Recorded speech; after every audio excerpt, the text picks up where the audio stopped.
Yeah, welcome to Strong Field Laser Physics. Just one student here present. I hope on YouTube there are a few more. We were discussing last time the consequences of the consequences of recollision, namely the characteristic effects. And the first one that we had was high harmonic generation. I just recall a little bit the script. And so here you see it actually in the wrong order. Sorry for that. Let's try it this way. So we basically calculated high harmonic generation. Yeah, it will come, I hope. We calculated high harmonic generation based on conservation of canonical momentum. Well, it doesn't work here, the one that I need. So that's the wrong one. That's it.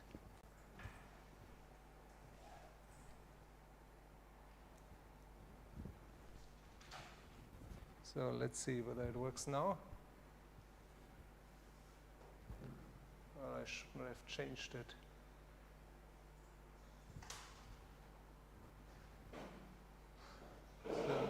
Maybe I need to switch it. Ah, yeah, now it's here. Yeah. So we calculated the high harmonic generation cutoff, this famous number of 3.17 UP, based on conservation of canonical momentum.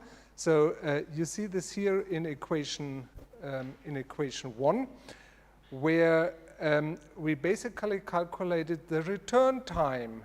Yeah, so what we previously did in previous lectures was that we used here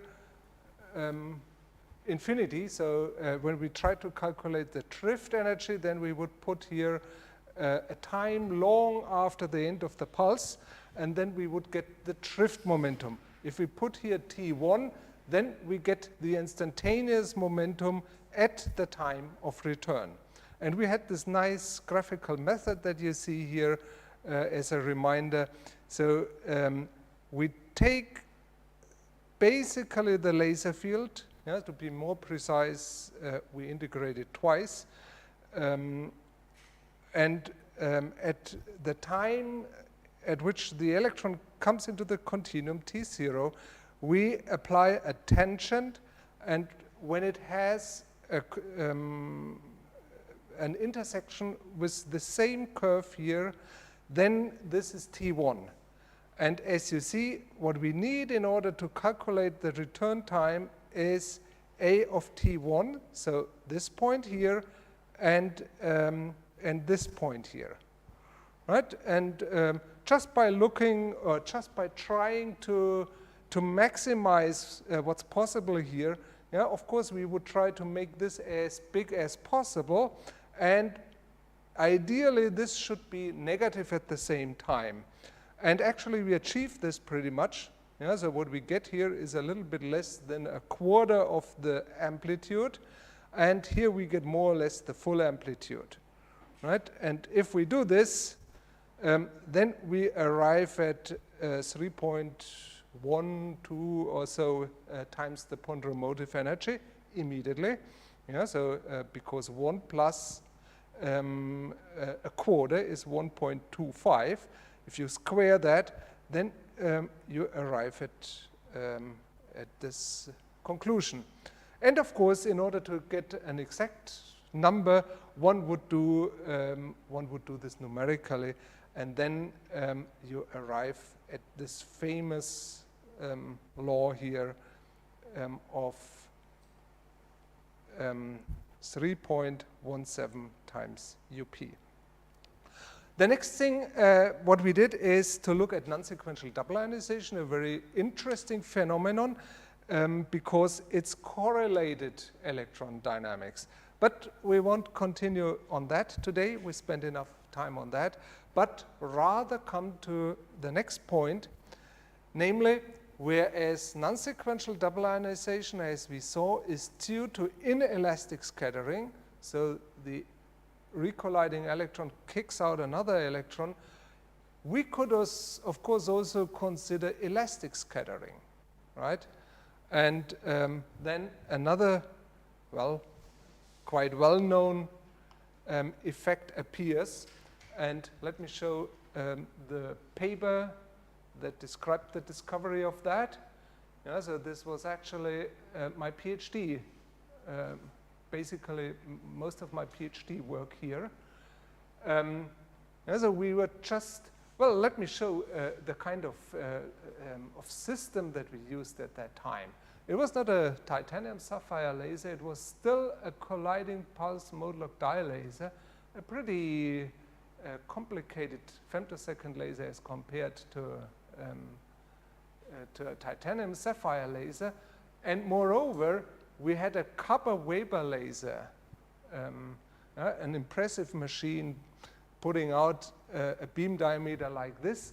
And what was special at that time was that it had a very high repetition rate.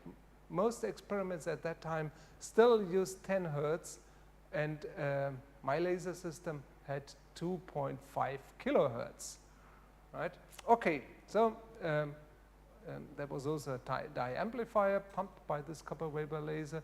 There was a prism compressor because it was not really true pulse amplification.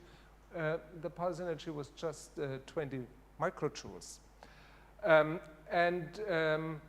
This was then used for a simple time of flight experiment. Yeah, so you focus that into a vacuum chamber, and in a field-free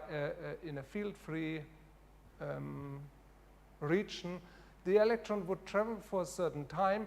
You would measure the arrival time with a photodiode, and the arrival time of the light, of the laser pulse with a photodiode, and the arrival time of the electron at the end of the flight tube by a microchannel plate.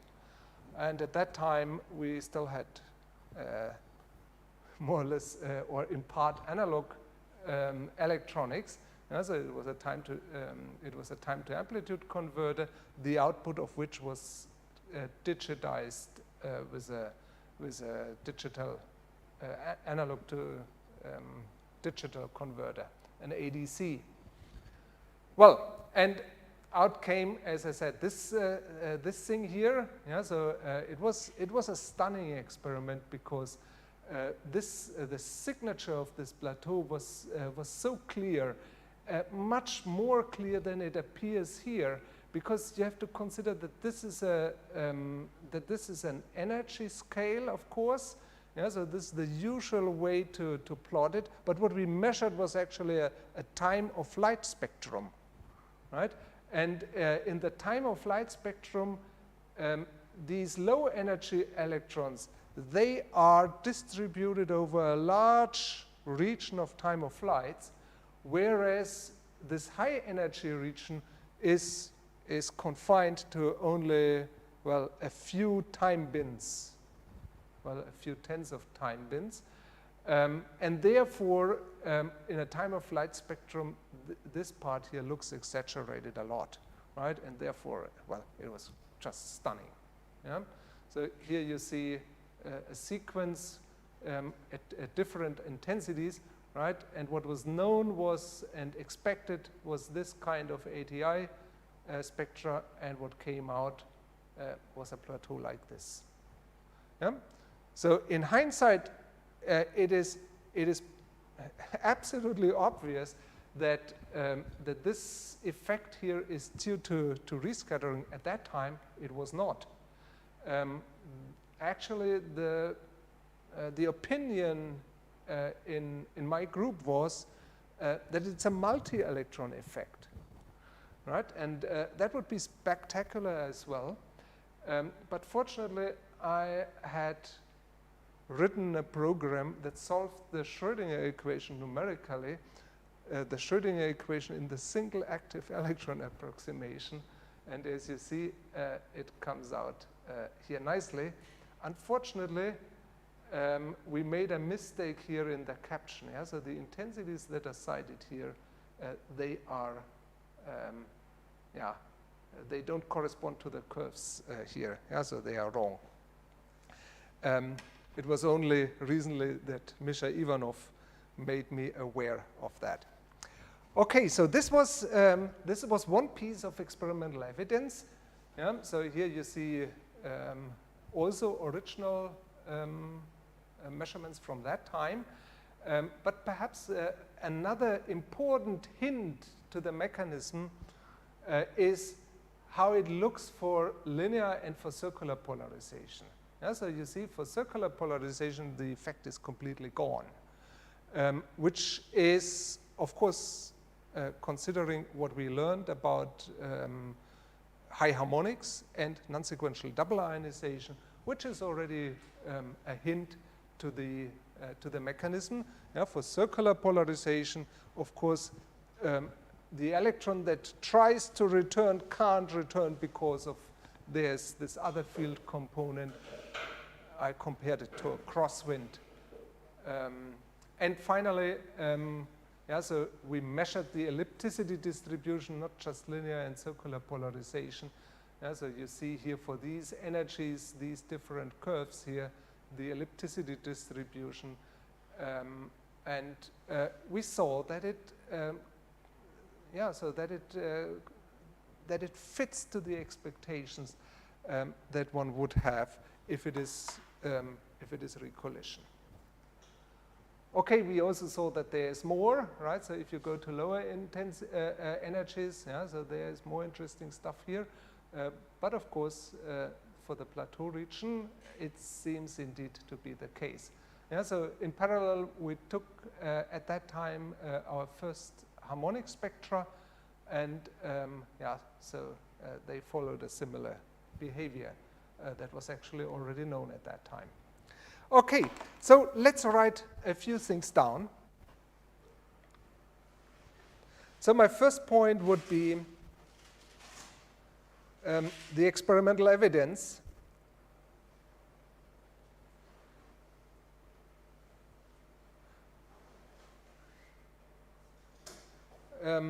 Namely, there is a plateau-like, yeah, so reminiscent of the high harmonic plateau, that's the reason why it's called like that. So there's a plateau-like annex to the well-known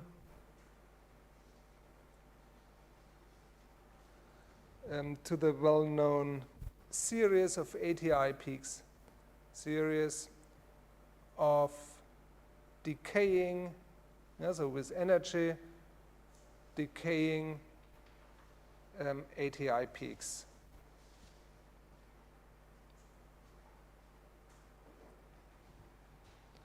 Yeah, which appears at sufficiently high intensities, which appears at intensities of about 10 to the 14 watts per square centimeter. Yeah?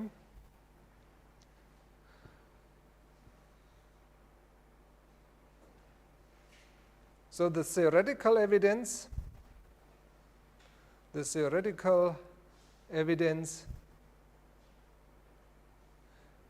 seems to be a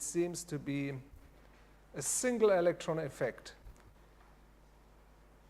A single electron effect because numerical solutions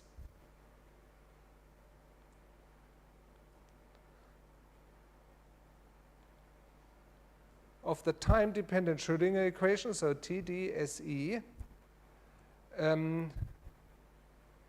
reproduce the effect.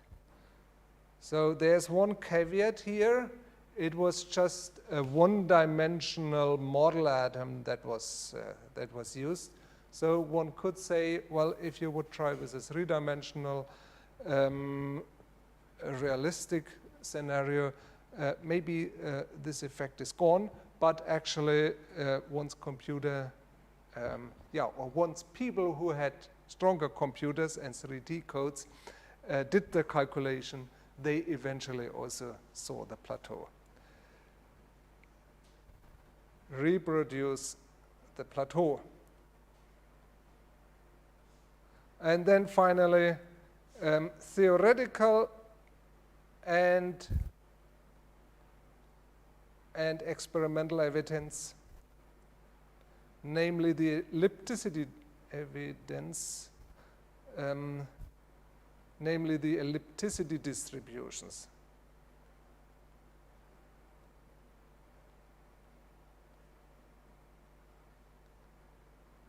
Yeah, so the dependence of electron yield in this plateau region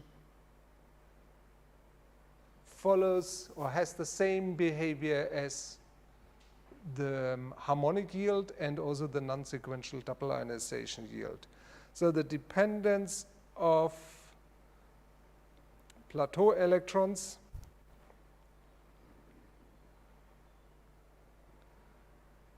resembles that of NSDI and high harmonic generation. In addition, the theoretical model, so theoretical modeling in the same way as discussed last time is compatible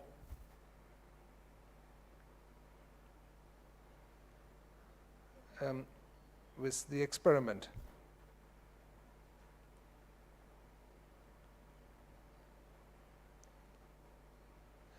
So the next step then could be just to try to do the same thing as for high harmonic generation, namely to see how much energy one can gain if one uses this recollision model. Yeah, so the idea is that we have this electron that is driven back to the vicinity of the core, and then it scatters. Of course, it can scatter in all directions, but today we'll look in particular at backscattering, which means that an electron that hits here with velocity plus v will change its velocity at the instant of recollision to minus v.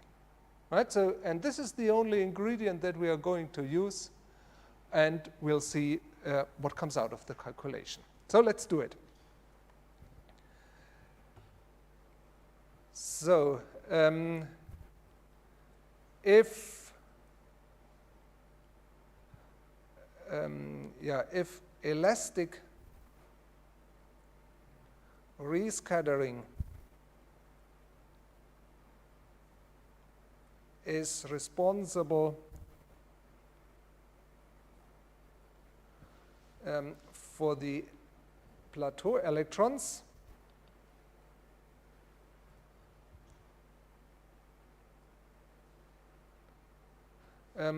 the scenario is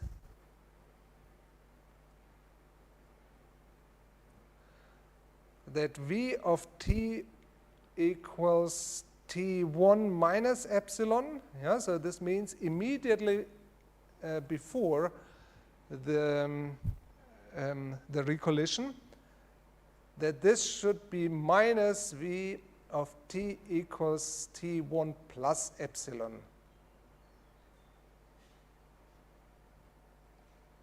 Yeah. So actually, there's a little bit more insight. Yeah, so it is kind of clear that we can gain energy by this change of velocity at the instant of return. Consider what's going on with an electron that does not rescatter. So the electron is driven back, right? Is deaccelerated and then accelerated back to the core. So if it does not rescatter, then it would be stopped at some point, right? So it is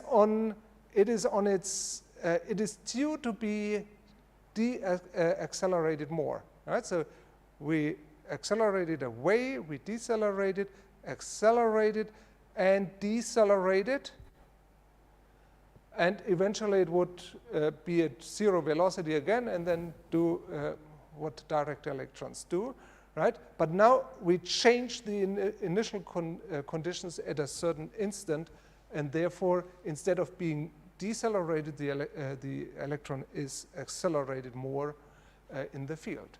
Yeah. Okay. So now, but we want to just use canonical momentum conservation at this time t equals t1. And we need to know the velocity at t equals t1, but we did this already. Yeah? So we did this when we calculated the high harmonic cutoff. Yeah? So let's write that down. So if we want to use conservation of canonical momentum at t equals t1,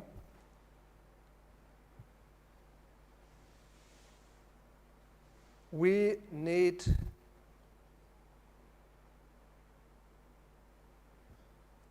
to take into account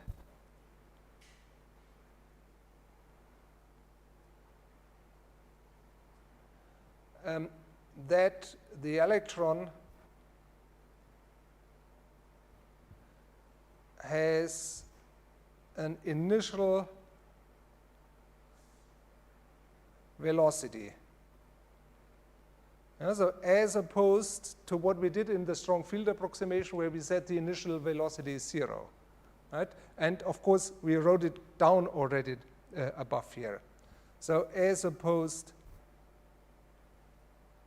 to the case of the low energy of the direct electrons. Yeah. So what we then write is that the conserved canonical momentum,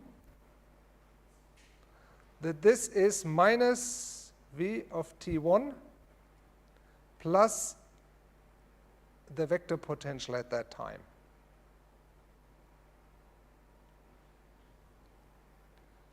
Yeah. And then we compute V1. Actually, we did it already, as I already said. Yeah, so V of T1 can be computed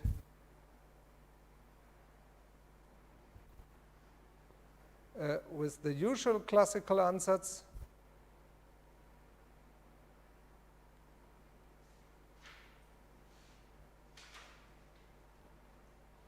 Yeah, so what we say there is that the momentum at the time t0 plus E, the vector potential at the same time, is equal to mv of t1 plus Ea of t1.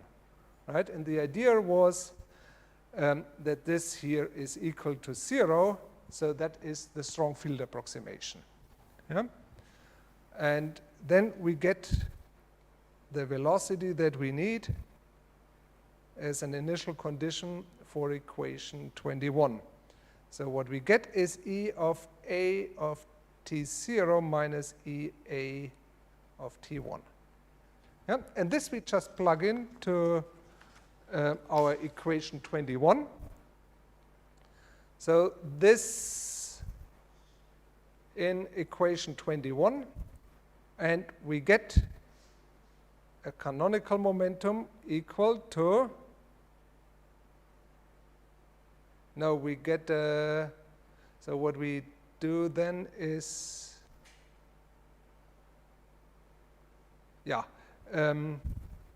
So we get here minus Ea of T naught plus Ea of T1 plus another Ea of T1. Yeah, so just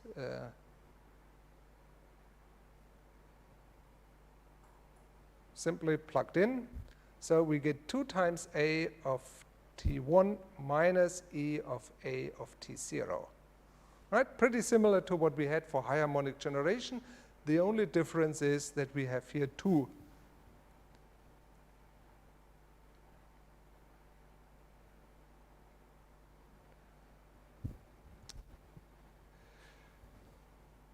Okay, well, then on the other hand, we can use conservation of momentum starting from T1 and ending at T infinity in order to calculate the drift velocity. Yeah, so once again, a second time, canonical momentum or conservation of canonical momentum used. So we would say that the canonical momentum given by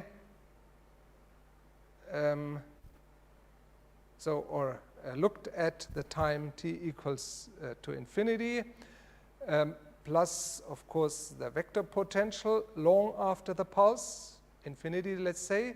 This is, of course, by definition, the drift momentum.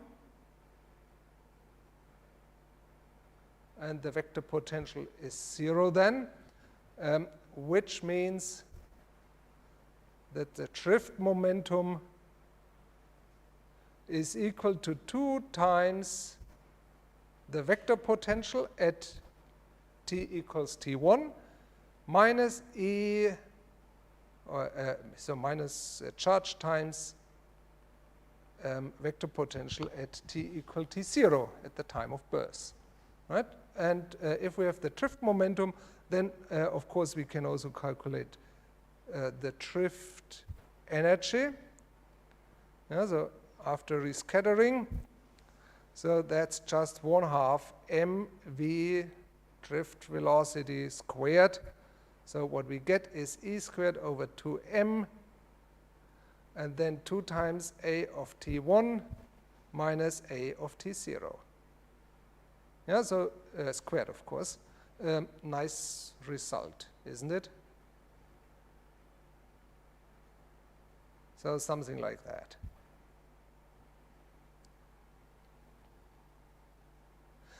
So now we want to look for the maximum. Yeah, so the maximum of that would correspond to the end of the plateau, which we, again, similar to the harmonic generation plateau, would call the cutoff of the plateau. So next point here, the maximum of E drift after rescattering, which is the ATI plateau cutoff.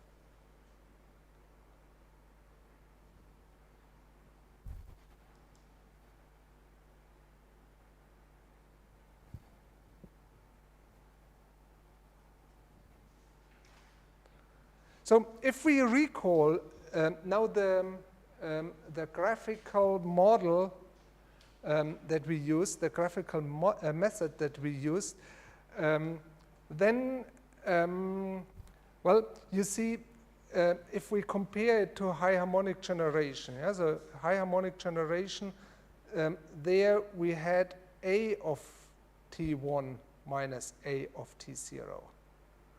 Right? And now the graphical method, let's actually just put up both, look at both situations.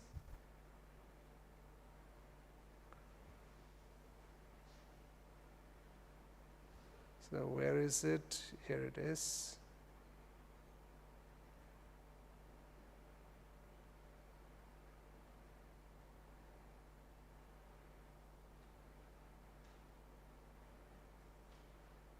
Yeah, so we had this graphical method. Well, actually, I have a better one, I guess.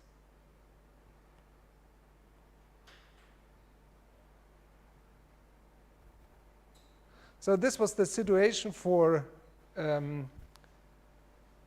high harmonic generation, right? And what I used actually, yeah, so the numbers for T0 and T1 that come out from numerics. And you see that we return pretty close to a zero transition, yeah?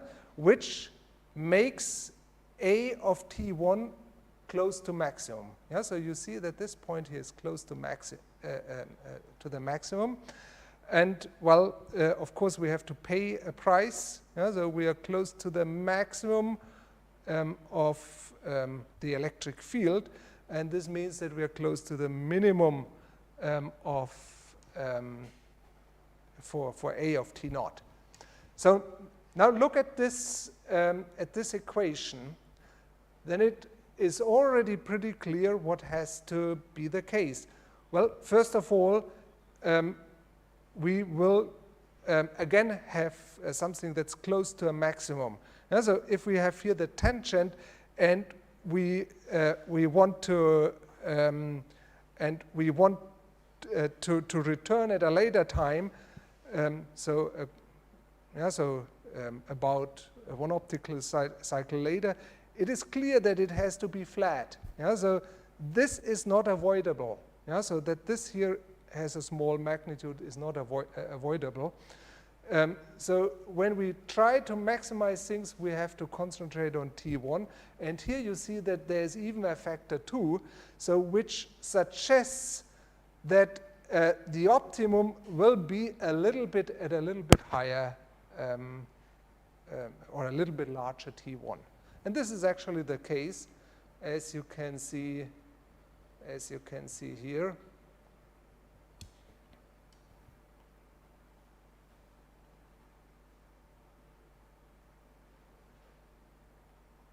Yeah, so that's the same thing for the optimum burst time and return time, recollision time for the plateau. Yeah, so you see that we are a little bit closer here to the zero transition, which of course also means that we go a little bit in this direction, and therefore this A of T naught gets a little bit smaller.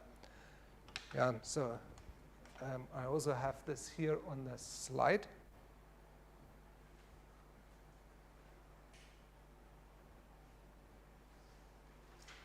And I can just flip back and forth between both, such that you see the difference. Yeah, so if we would do this numerically, right, same graph as last time. So you see here with these dots, T1 as a function of T0, right? On the x-axis we have T0. And as you know, if we ionize at the peak of the field, it will take a full optical period until the electron returns. So this is what's seen here. If we return at a zero transition, the electron kind of returns immediately. Right? And what you see here is still the 3.17 UP thing. And now we can do the same thing for rescattered electrons. And this is what you see here. Right? So again, the green curve, this was the 3.17. And the other one goes up to, well, you see here 10 UP. And we just need to plug in pretty much, so we could plug in the same numbers as above.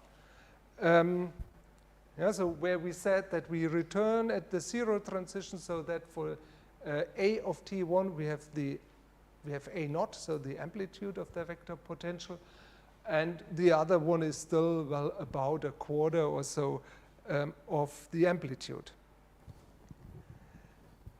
So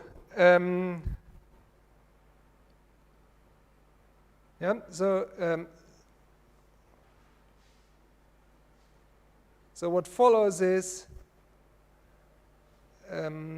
the maximum should be close to the same tubal T0, T1 as for the maximum of T0, T1 for high harmonic generation. Yeah, so there we had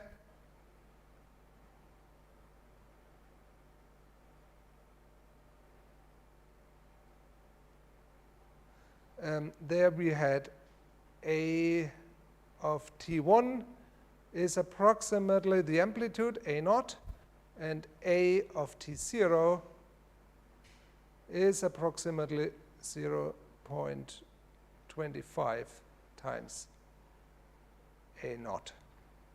Right? And this means that E drift max is roughly E squared over 2m times 2.25 times A0 squared, of course, and this gives 10.125 UP times the ponderal motive energy.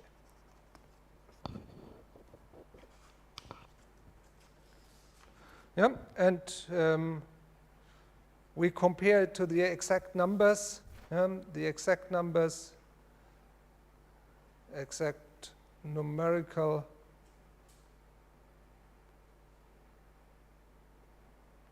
result is, well, actually, I cited here also for the high harmonic cutoff.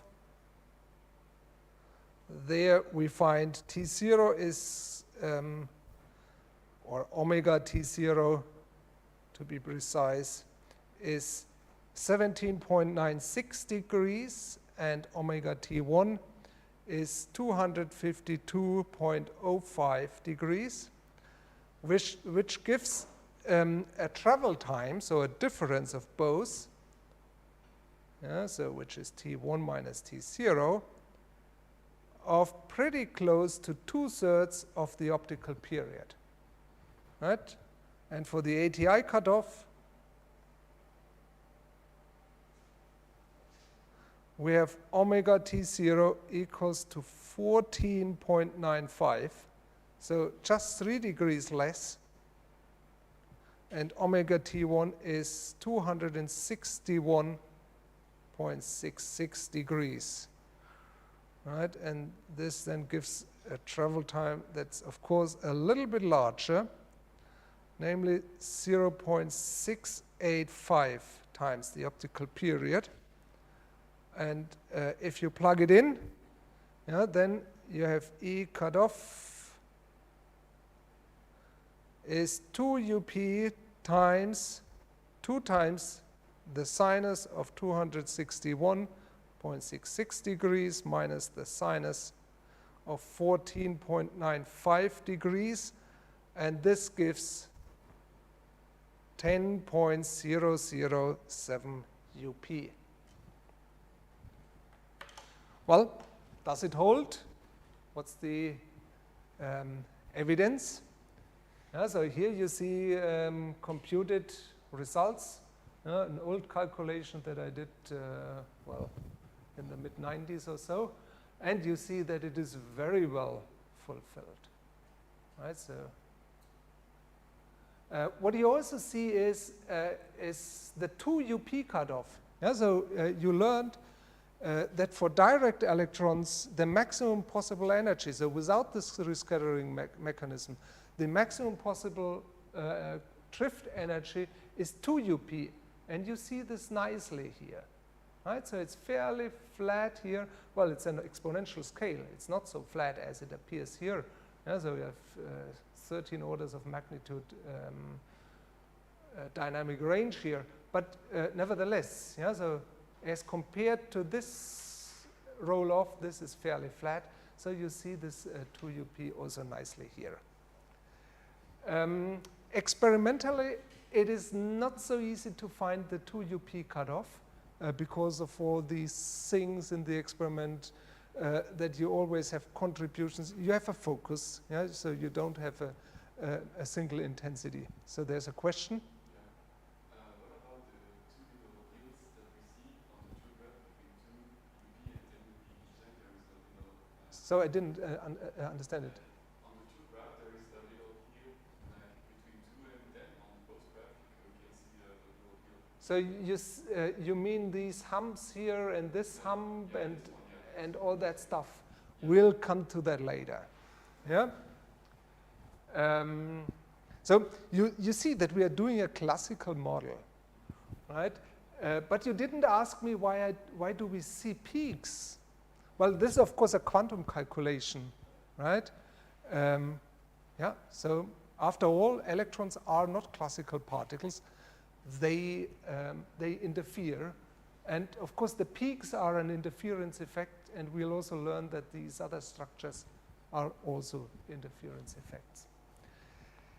Yeah, so experimentally it's not so easy to see the 2 UP cutoff. At some point we succeeded with an experiment using very short pulses. Yeah, so this is true. What you find sometimes in the literature, and which I insist is wrong. Yeah, so here one example. So there are people who say that the region where the plateau, where the direct electrons, where you have this kink, yeah, so the transition between direct and plateau electrons, that this is UP. So I know no physical argument for that, but it's a common misunderstanding in the field. Yeah, 20 years old, perhaps even older.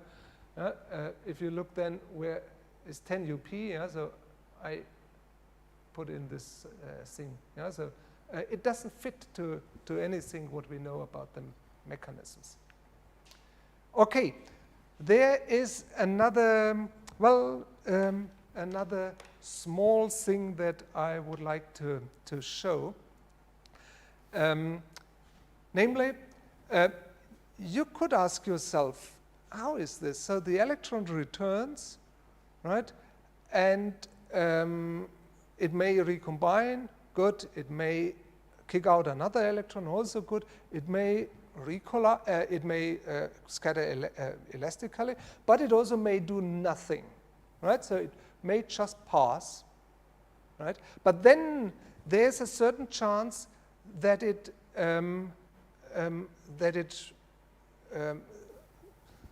recollides on the second try, yeah, or on the third try. So let's do the let's look at the classical model once again, yeah, and just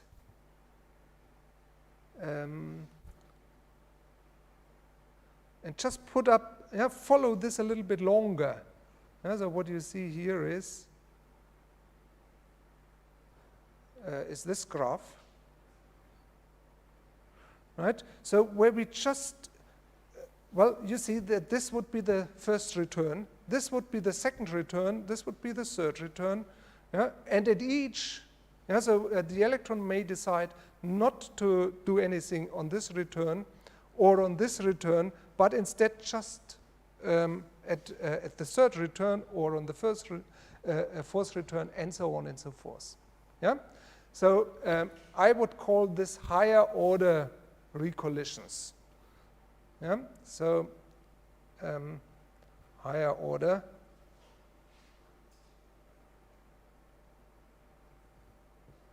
recollisions.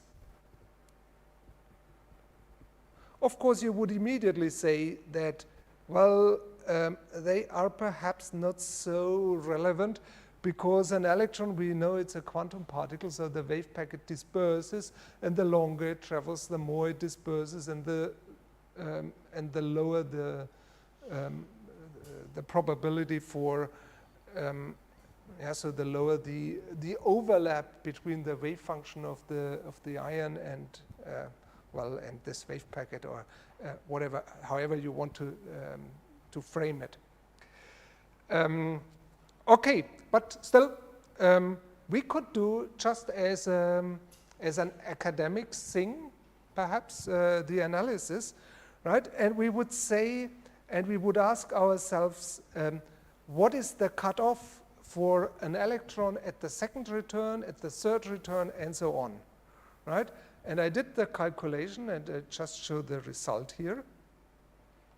Yeah, I did the numerics, and I show the result here, which is kind of interesting. Yeah? So what you see is the well-known thing. On the first return, it can go up to 10 UP. On the second return, so this would be this one here, well, barely more than 7 UP. On the third return, this here, well, close to 9 UP, but you see that it converges to 8 UP, right? Can we explain that? Yes, we can, and it's quite simple. Yeah. Yeah. So if you would, if we would take this, yeah. So what we said is that what we need to do is to maximize A of T1, right? So it's clear that we want to return close to a zero transition of this black curve of f of t, right? And what you see is that this here gets flatter and flatter. So the more I go with this intersection in this direction, the flatter this curve will get, right? And which means that A of T naught will go in this direction. And eventually, A of T naught will be equal to 0, right? So, yeah, so then it's clear what we get, namely that, that A of T0 is equal to 0, and A of T1 is equal to 1, right? Okay, yeah, so in the limit T1 to infinity, T0 has to be 0 because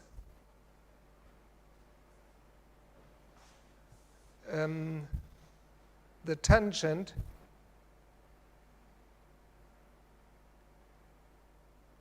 will be flat. Yeah, we'll have slope 0, right? And this means that A of T0 is equal to 0 and A of T1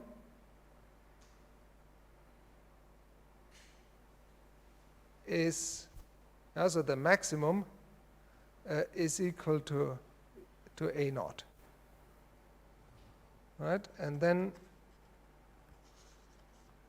we can just do the calculation. Yeah, so then we get E drift maximum is 2 times 2 A naught minus 0, the entire thing squared, and this gives 8 UP. Yeah, just beautiful. Okay, a final remark. Well, here perhaps another slide for illustration. So you see what I mean, right? So these higher order returns. Question is, of course, can we observe it?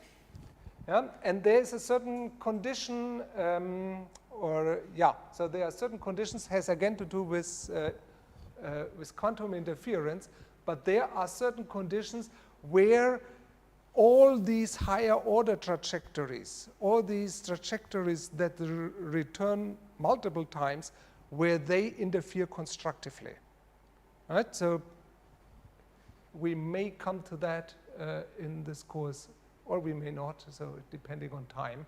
So, and when this is the case, then what I said before, namely that the relevance of these higher order returns of these very long trajectories is not very high. If they interfere constructively, this is no longer true. And here you see an experiment, right, where actually the low energy part of the plateau is enhanced, and we see the same thing in theory, right? At a certain intensity, at a certain intensity, this low energy part here is enhanced. Well, again, you might ask, what is this dip here? Well, again, the answer, be patient, this will come later, right? And if you look at here at this intensity here, it's 1.17 times 10 to the 14 watts per square centimeter. We know that at 10 to the 14 watts per square centimeter, we have 6 eV as a ponderomotive energy. 8 times 6 eV is pretty much 50 eV. Now this is 20% more. Yeah? So this is exactly at the 8 UP. Yeah? So this, so this enhancement. So this is also experimentally and theoretically confirmed. Yeah? So quite beautiful. Yeah, so this is the first part for today. 5 minutes or so break, and then we'll continue with the second part. Yep. Ich glaube, wir können das schließen. So, last slide.